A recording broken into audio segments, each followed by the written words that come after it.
I'm going to enjoy a trip with my friends using your card. Suddenly, Brian called me.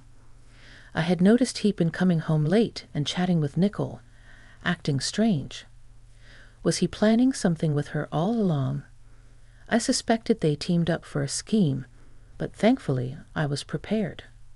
Maybe I should act surprised. Oh, really? Explain. I already knew Brian was leaving for a trip today. It's unbelievable if he's trying to trick me. I have been patient until now, but today I felt the urge to get back at him. It's time to fight back against those annoying siblings. Once today is over, everything will clear up, I hope. They're having fun on their trip, unaware that someone in their group is on my side. My name is Pamela Smith, and I'm 33, living with my husband Brian.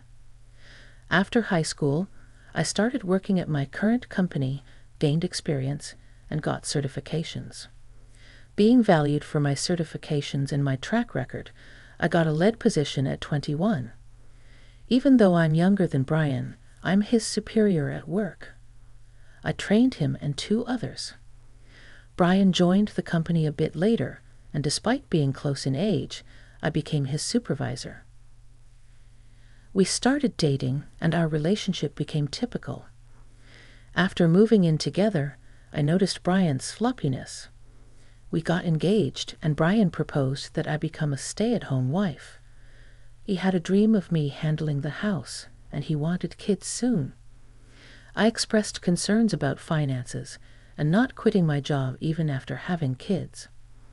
I understand the idea of buying a house, but it bothers me that you earn more than me. Still, I want our house. I was thinking of getting one right after our wedding, but that might be tough since I already earn more. How about we manage the wedding and the house for now and think about kids later? We can decide what to do about my job then. All right, let's do that. Honestly, I didn't want to quit my job, but I felt like suggesting this. Otherwise, Brian might keep demanding. Before our wedding, we had an engagement party with both families. Brian's sister Nicole was away on a trip, so I met her for the first time at the wedding. She entered the waiting room without knocking, looked me up and down, and said, "So this is who Brian chose?" A bit plain compared to his past choices. "Ha, I'm Pamela. Nice to meet you, Nicole," I said, stunned by her upfront attitude. Turns out, this sister-in-law is quite the character. Later, I greeted my sister-in-law's husband, and he seemed like a decent guy. The ceremony went smoothly, and after touring our new home, Brian and I bought the house we both liked. I thought things would get busy, so I put more energy into my work. On a seemingly ordinary day off, the doorbell suddenly rang. Since I was occupied, Brian answered it. He came back chatting and laughing. It turned out my sister-in-law had dropped by. "Hey there, Pamela. Brian's doing pretty well, huh, owning such a big house. Good for him, after all, he's my little brother, right? I've been working hard. Make yourself at home, Pamela. Don't we have some snacks or something?" "My sister's here, so hurry up," Brian said. I felt something was off with Brian's behavior. He started acting all high and mighty because his sister was here, probably telling her he bought the house himself. I chipped in for the down payment and contributed to paying the mortgage, but Brian really wanted his name on the title despite us living together. I thought it didn't matter whose name was on it. However, the way he explained it to his sister bothered me. I decided not to make a scene and held my tongue. "Here's some snacks. Brian works really hard, you know," I said. "Why does Pamela sound so bossy?" Nicole asked. "Well, I am Brian's supervisor at work." "Oh, did I not mention that?" When I started the job, Pamela was already a manager. She began working right after dropping out of high school. It couldn't be helped if it were me. I'd surpass her in no time. "Wait, you dropped out of high school. You look serious, yet you're less accomplished than me." Is there a problem? Not really, but since he didn't graduate, and I'm your sister-in-law, I can ask you for anything, right? That's true, Pamela. Whatever my sister says is the final word. If you refuse, I'll kick you out of the house. I struggled to understand what this sibling pair was talking about. What's the point? She can ask me for anything because I don't have a high school diploma, and if I don't listen, I'll be kicked out of the house. What kind of nonsense is this? I even managed a polite smile and quickly escaped to the kitchen. From the kitchen, I could hear Brian's voice, and they seemed serious about their earlier conversation. After their talk, my sister-in-law came into the kitchen. Hey, Pamela, I've got a favor to ask. What's up? I kind of need to borrow a little money, like $5,000. How is that a little money? That's a lot. What do you need it for anyway? Come on, it's just $5,000. You're a supervisor, right?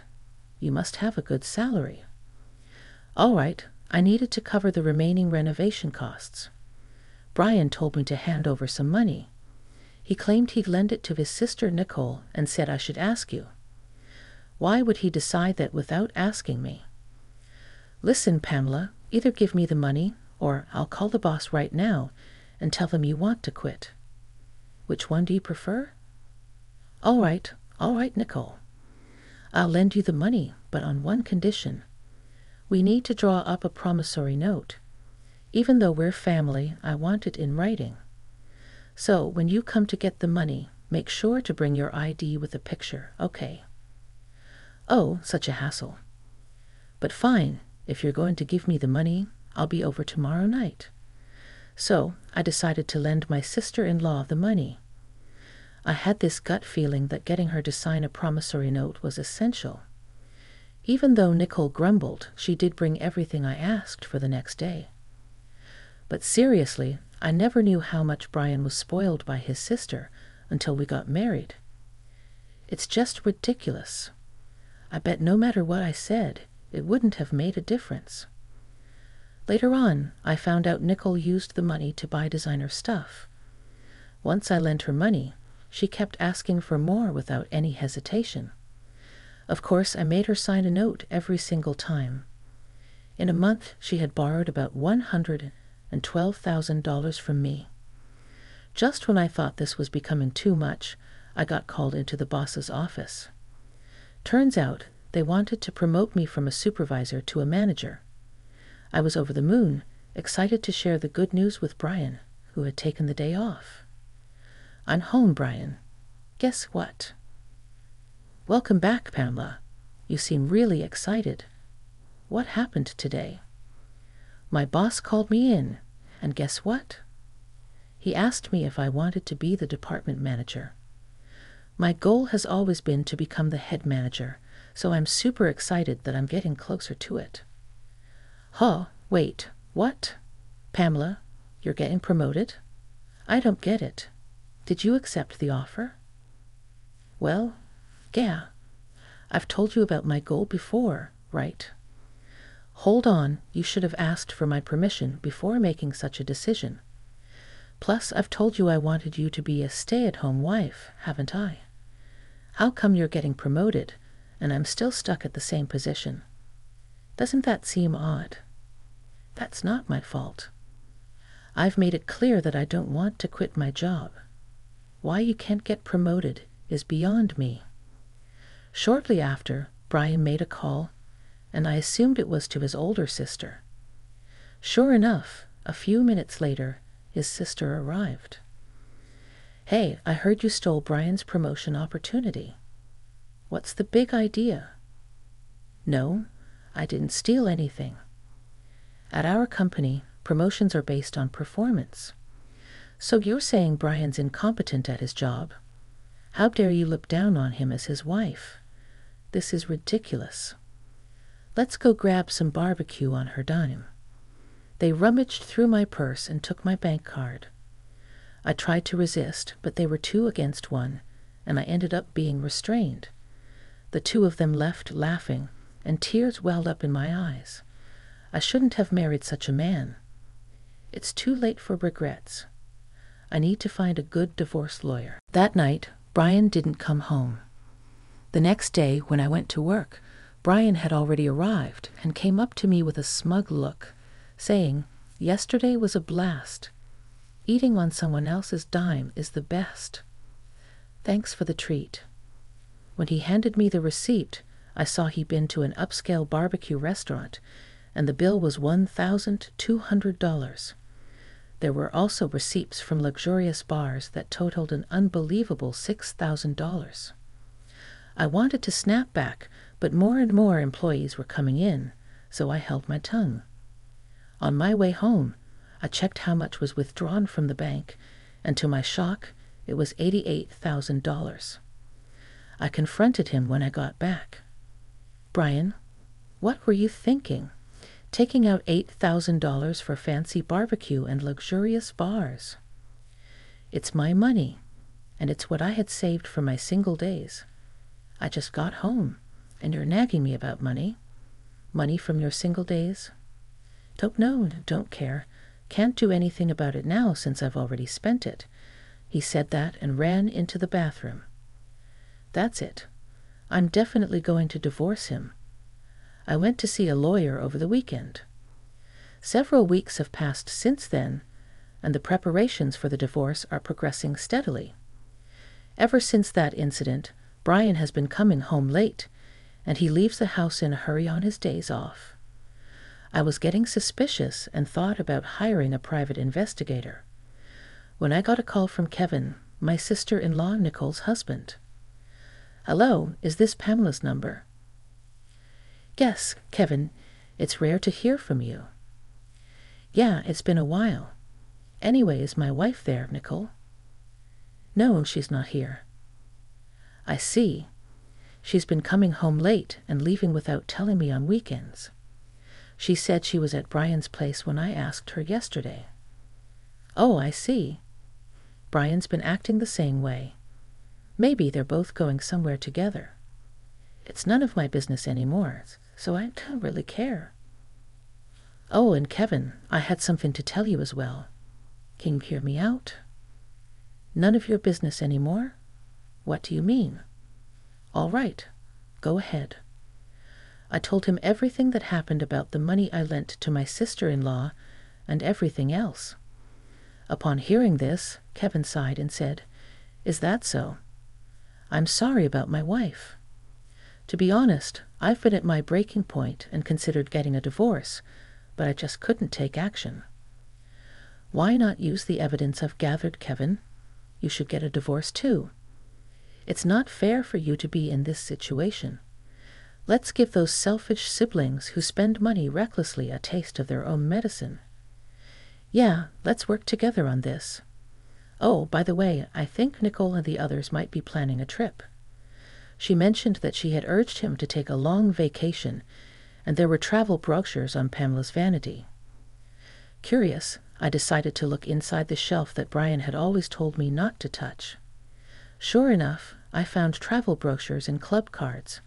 That's when it clicked for me. Kevin, I think they might really be planning a trip. I found some brochures.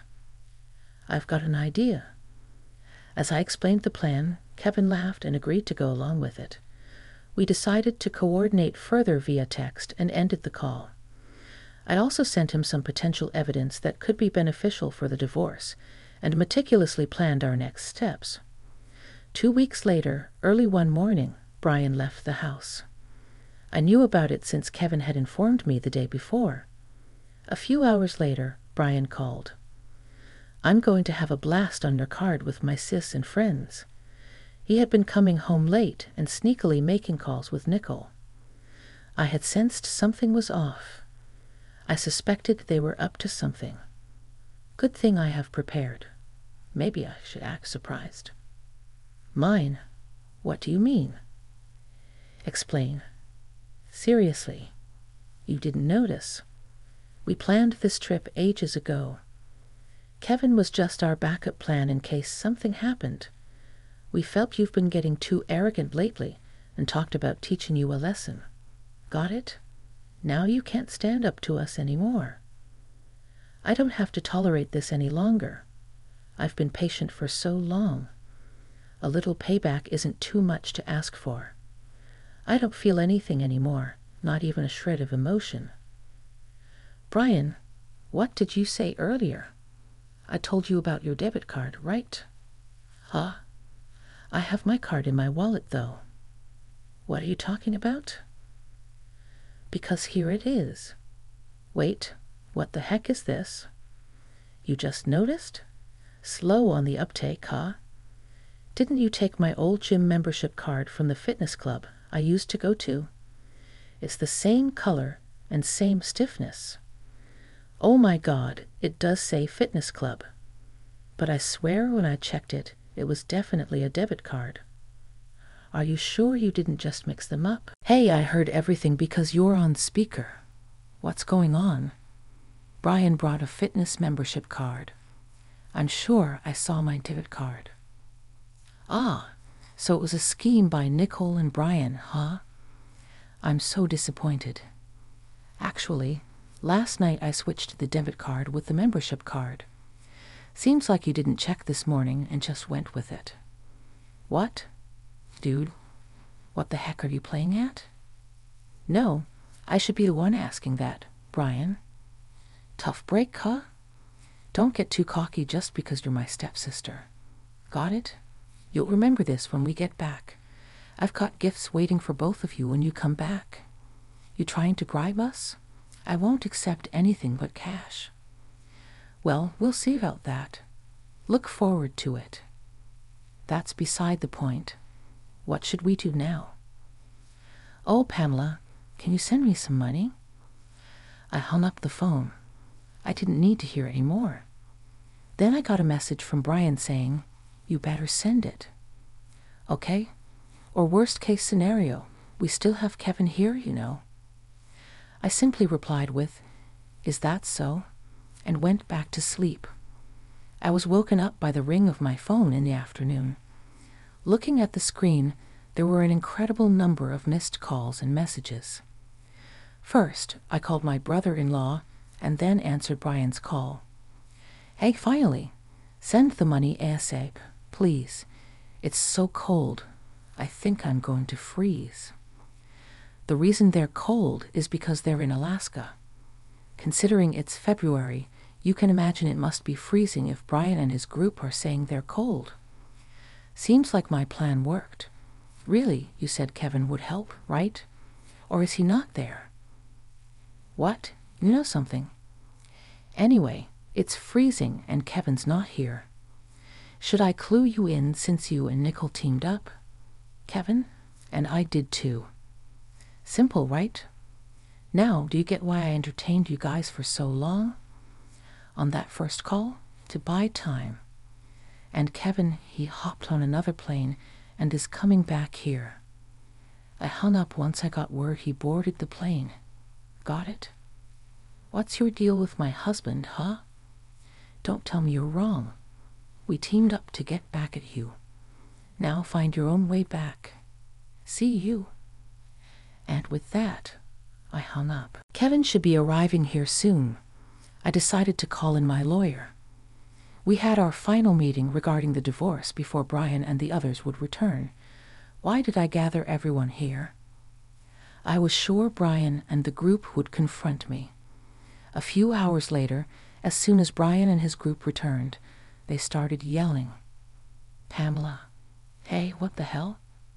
What were you thinking? Be prepared to move out, okay? Kevin's with you, isn't he? Why did you even come back first? Unbelievable. You okay with me leaving? You apologize. Shut it. Sit down. Usually calm, Kevin's shouting stunned Brian and his companions, making them sit down right away. The lawyer promptly handed out his business cards to both of them. Both looked dumbfounded as they stared at the cards. Well, here's a gift from us. Kevin and I handed them a stack of papers. As they read through them, their faces turned pale. Wait a minute. This mentions property division. You're not saying it's about divorce, are you? It's written online, too. It's a divorce. What did I do? Divorce has got to be a joke, right? Yeah, right, Kevin. Let's head home. I'll go first. I've been recording your daily outbursts. After some time, even the call you made from your vacation, Brian. You don't even know what you did. I can't continue like this with you. Hold on, are you sure? I said it, didn't I?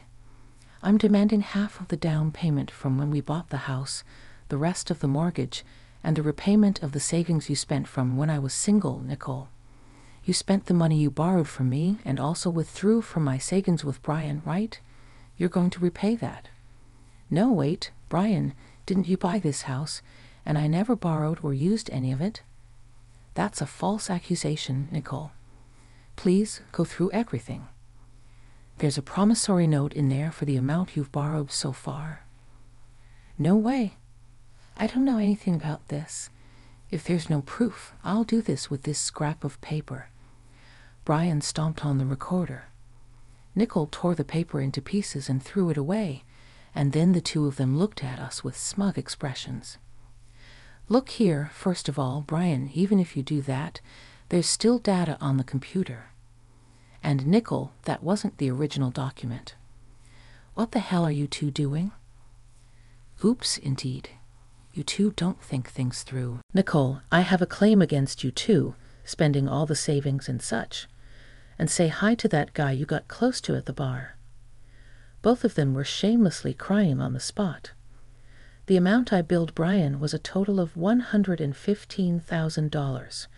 $5,000 for emotional damages, $100,000 for the down payment on the house, and $10,000 for miscellaneous expenses. In addition, there's an upcoming loan repayment of $2,000. For me to Nicole, it amounted to $31,000. $88,000 for miscellaneous expenses, and $23,000 for a loan for which she signed a promissory note. As for the amount billed from Kevin to Nicole, since she had been intentionally distressing him and spending money, it came to $120,000. $330,000 for emotional damages and $90,000 for miscellaneous expenses, all without any division of assets like condos. I thought the two of them might sue since they weren't the sharpest tools in the shed, but thanks to our attorney who wrote at the end of the paperwork, if you sue, you're going to lose for sure. No one's going to represent you. It'll just cost you more. Work hard on your repayments. We settled it without going to court. I grabbed my packed belongings and left the house. Somehow the word got out at my office, and he was transferred to another branch. Only a few weeks had passed when I got a message from Brian. Pamela, I want to see you. I never thought life without you would be this lonely. Can we give it another shot? You can work as much as you want. It's not going to happen. Goodbye, Pamela. It's Nicole. I think you should reconsider things with my brother. Why don't we live together? Maybe there's been some misunderstanding between us. I believe things will be better. Nicole, it's not going to happen. I'm sorry. Goodbye. They begged, but I ignored them and blocked their contacts. It seems Kevin got a similar call but turned it down and blocked them too.